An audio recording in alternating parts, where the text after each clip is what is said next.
According to data released by the New Mexico Department of Health, reported cases of child abuse and neglect are on the rise. Our producer Sarah Gustavus teamed up with the public health team at KUNM this week to look at prevention programs that are providing support to families in our communities, and we'll meet some of the staff and parents from one program in just a minute. And Sarah, we just talked about the incarcerated parents issue on the line panel just a bit ago. I'm curious, is incarceration one of the factors associated with child abuse and neglect? It is, and we don't want to make it sound like that's definitely a determinant of child abuse and neglect. There are some incredible parents out there. We heard from a father on the KUNM call-in show this week who's with the Fathers Building Futures program with PB&J Family Services. He gained custody of one of his children and shares custody of the other after he was incarcerated. But it is associated. There's also poverty, parents not being able to find jobs that pay well enough to provide adequately for the family. Substance abuse, that's an issue here in New Mexico. And also just not knowing about child development and child needs. When we went out to the community to talk with folks, we heard a lot about parents who experienced abuse or neglect growing up, and when it came time for them to be parents, they didn't have the skills and tools they needed to do it differently. Some of them want to, and so then they can take advantage of programs where they can learn about that. But that's about prevention. That's why it's important. Do we know why the numbers for abuse and neglect are going up in New Mexico? We don't know. We did invite CYFD to provide someone to talk about some of these issues on KUNM and New Mexico in Focus, and they declined to send someone. It's an issue we want to follow up on in the future. There's a lot of potential reasons. Could be more reporting from people who are concerned about kids. Could be the continued economic woes of the state, that stress on the family from the lack of jobs or good paying jobs. We're just going to have to keep watching this one. That's a lot of struggles for families you just named off. That's a big list. And so the obvious question is there really any hope? There is hope. There are some prevention programs that are working. Home visiting is one of them. And we visited a couple of families through a home visiting program, the Nurse Family Partnership. We met 2 families. They're learning about child development and how they can meet the needs of their whole family using the support service. He's 16 months. He just started walking like about 3 weeks ago by himself. He walked with the walker for quite a while, but he's just now walking all by himself. You want to go for a stroll? Come on. When Donnie was born, they discovered when he was just 1 day old that he had a serious heart defect. He had to go into surgery right away to fix it. It was very scary and very overwhelming. I'm so thankful we had the support of all of our home team, Luis. Everybody that we had was amazing.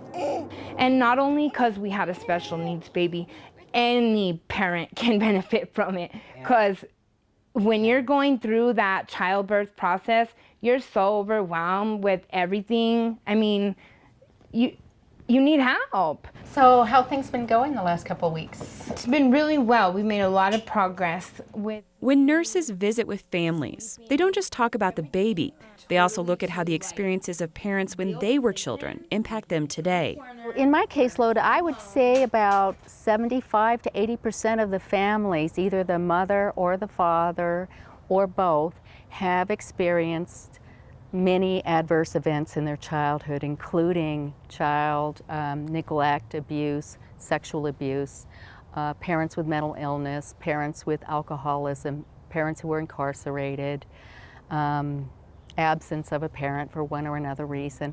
Gregory understands that, and he wants Donnie to have a different kind of childhood than his. A lot of drug use in the house, gang banging.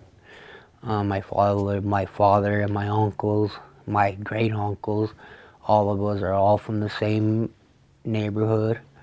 We're all from a gang.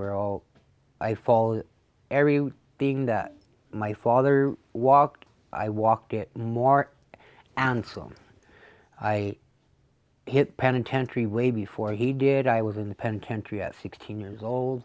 It's getting much larger. Because I'm not parenting the way my parents did it or the way his parents did it. I'm sure they did the best they could with what they were given, but it wasn't what I want for Donnie. You'll check our mail. Many of these young people See what we got?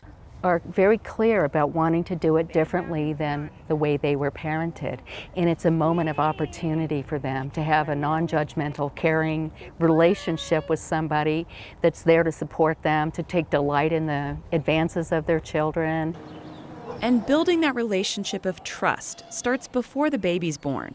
maybe even before the nurse comes to the house for the first time. Our first visit did not have to be in the home. She wasn't seeming to be like wanting to see all up in our stuff and like, you know, not be so, We could meet at a McDonald's, whatever. wherever. She's like the park, the doctor's office, wherever is convenient for you. Have you had any chance to make time for just you and Greg? And does your mom Actually, sometimes? yes. On my birthday, because my birthday was last week, and our anniversary was. Yes. So on my birthday, we got time alone. We got to go. I went to bingo and I won $1,000. Oh my goodness!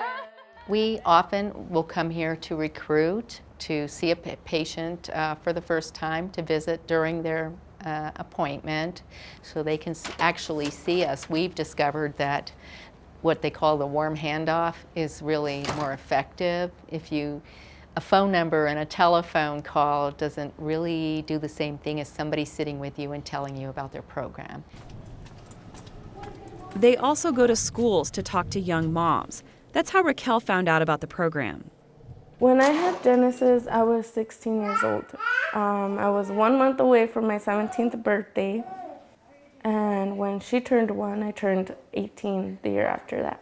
People really judged me a lot for my decision of keeping my daughter. When I was pregnant, I was so encouraged. I was like, yes, I could do this.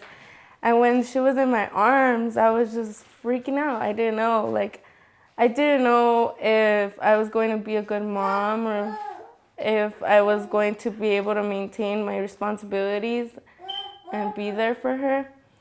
But she assured me that I can do it, and she walked me through it, and I think she really shaped me in that way because I became more responsible for her, more aware, more precautious of her and her surroundings, and my surroundings also. My dreams are to give her the best, healthiest environment that I can, to provide a lot of support for her so that she never feels like no one's gonna be there for her, you know. I want her to see me graduate so that when her time comes, she graduates. And I want her to see me go on to college so that when college time comes, she doesn't just hold back and say, let me take a break, you know. And so I want to encourage her to right away just go into high school, graduate, and then go into college. And I will definitely be supportive of whatever career she chooses. All families in the Nurse Family Partnership Program get tools and support to build a better future for themselves and their babies. But there's also practical information that parents can use right now. That includes using technology and videos on YouTube to talk about childhood development stages. Lana's enjoyed learning about the circle of security. See how Donnie goes out and he'll play, and then here in a minute he'll start wah, wah, wah, wah, and he'll want me to hold him for a minute like I just did, and then he'll go back out. So he's like exploring the world, coming back to me for security, and then he goes back out, explores the world, and makes the circle of security. And it gets more in depth as the lessons go, but that's what we really focus on a lot in our home visits, because that's the lesson that I really have chosen, because I really like it, and I think it's a really logical and it's so real. That's what he does. Donald has benefited a lot from it. He's reacted to it very, very well, and he continues to react good, so we're going to continue. It's a very good program, and I advise all parents, young parents, ones that are barely getting into parenthood, this is a good program to start off in. There's more information about home visiting and other efforts to prevent child abuse and support families, along with links to more coverage by our partner, KUNM. All of it at NewMexicoInFocus.org.